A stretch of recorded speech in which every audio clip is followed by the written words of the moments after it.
Well, it took me until almost 200,000 subscribers, but I finally got a slightly more professional vlog setup.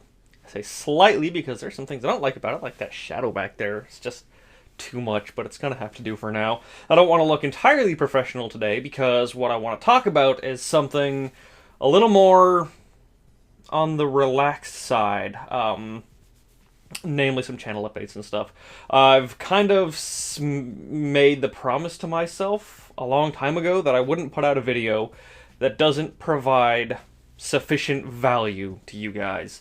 So that means I cut out a lot of my programming that included a lot of general Let's Plays and stuff, and for the most part now, I want to only put out stuff that I know is going to make people laugh. But I'm making an exception today and being slightly more on the non-professional side of things. Notice I'm not even really putting any cuts in this video when I'm stuttering and shit.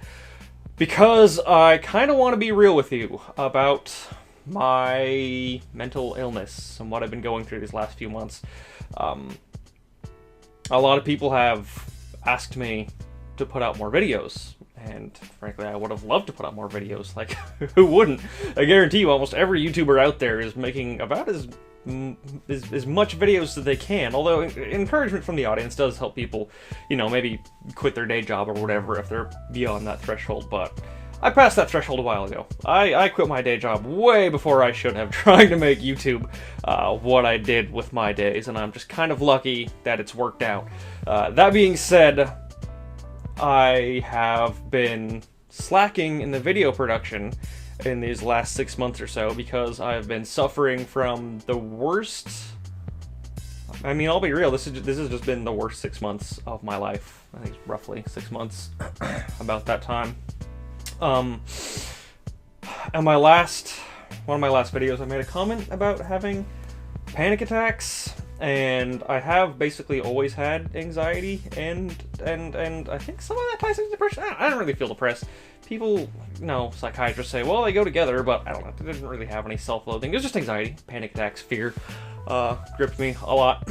But these last 6 months have been an entirely different beast, and that is because I managed to give myself a healthy case of PTSD.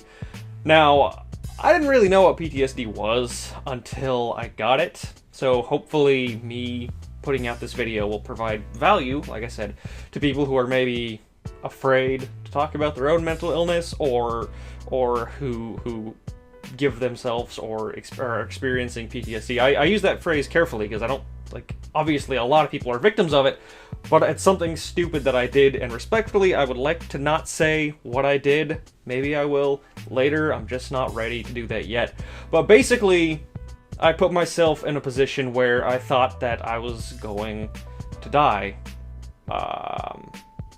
And it wasn't just like a quick thing, it was over a sustained period. And I basically learned that that's how you get PTSD. I always thought, because it's like veterans and survivors of domestic abuse that get post-traumatic stress disorder, and I guess I never knew much about it. I always thought that it was like a side effect of seeing the darker side of human nature, or something that after repeated exposure to terrible things, your mind found some way to cope with it. But that's actually not really it. I agree that there's some long-term mental gymnastics that your mind has to go through to cope with some shit that I'm sure is just a huge overlap in a lot of PTSD cases, but it turns out it's actually more of a physiological thing. It's basically a chemical reaction, it's like an injury, basically, that you give yourself.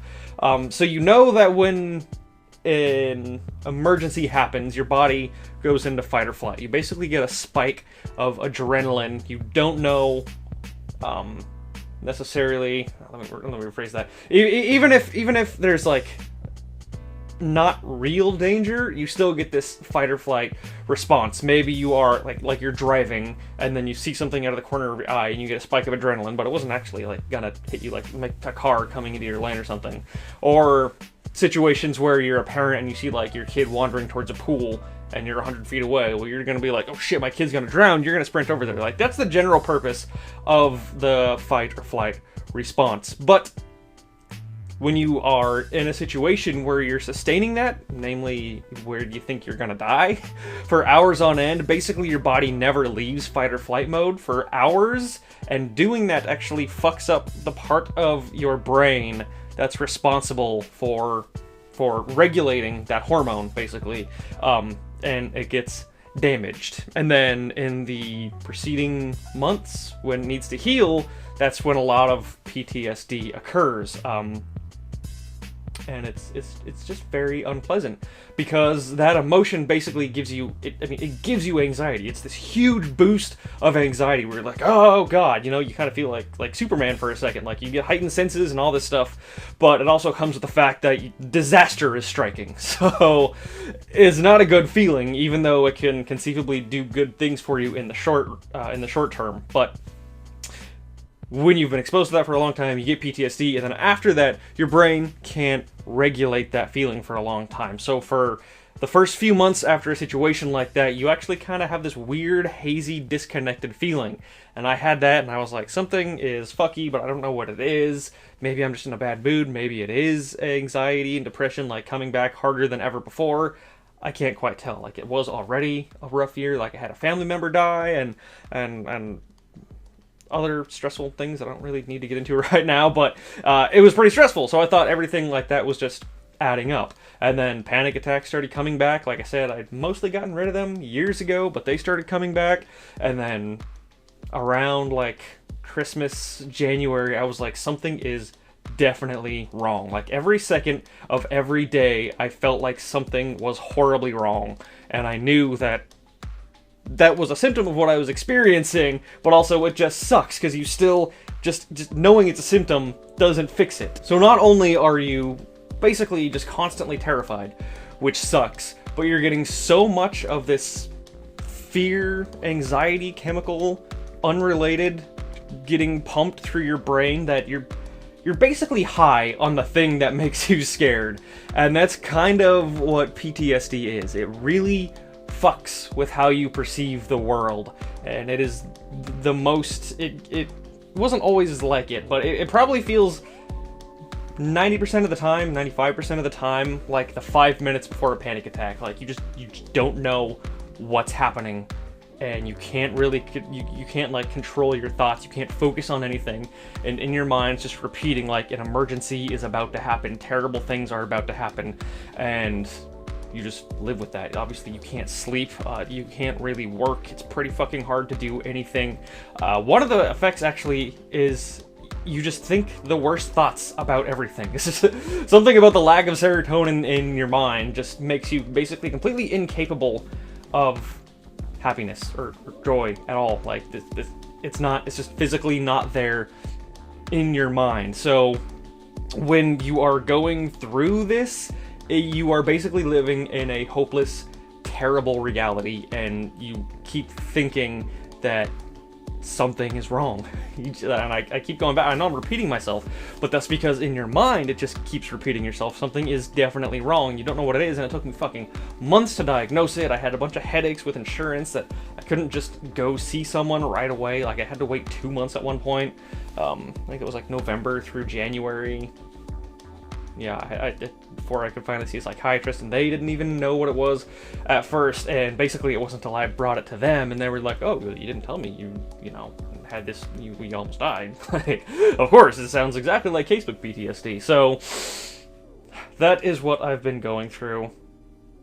And man, some days, it was so bad. Like, your mind finds ways to try to figure out what the problem is, and because you're basically high and you're always terrified and there's no fun or joy in the world, and like you think the worst of your relationships and your friends and your family and your job. I wasn't trying to do anything crazy. I wasn't trying to come out with any vlogs or anything talking about my life, because if I had, it would have been a fucking train wreck.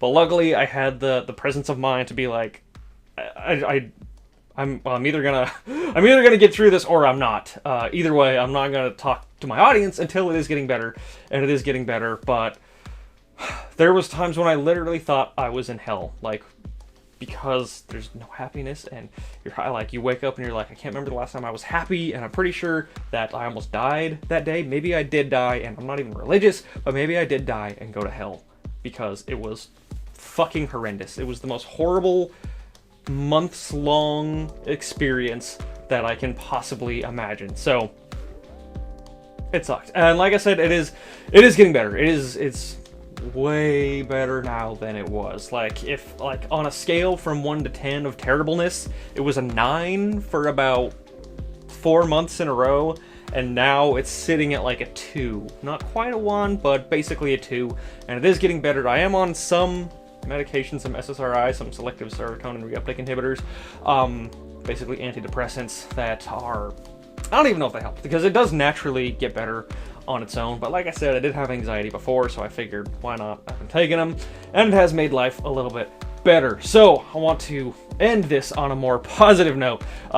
For anyone out there who is struggling, I do strongly recommend you seek help, and know that don't be afraid to talk about it. It does get better. And on the relating back to my own life, my own channel, relating back to you guys, I do plan on focusing more time on YouTube now. I'm pretty upset with myself that I wasn't able to do as much as I wanted these last 6 months, but it was even kind of hard to think about that when most days I just wanted to lie in bed all day long, and just distract myself with TV or movies or something, so I just wouldn't have to think. But yeah, so the worst of that is definitely over, and now I want to get back into making videos. I love making videos. I love doing YouTube. I passed the 100,000 subscriber milestone a while ago, but I've checked my email, and it looks like my plaque is finally here, so that'll be exciting to share with you guys. And I want to get back into streaming more, and I'm in talks with people about getting some possible t-shirt things going on, which I got a few ideas for. If you guys have any ideas, definitely let me know on that front. And with that being said, I guess I will let you go, so I'll catch you guys next time. This is what I look like during these vlogs. I live in a world of lights. Lights everywhere. And of course the camera back there.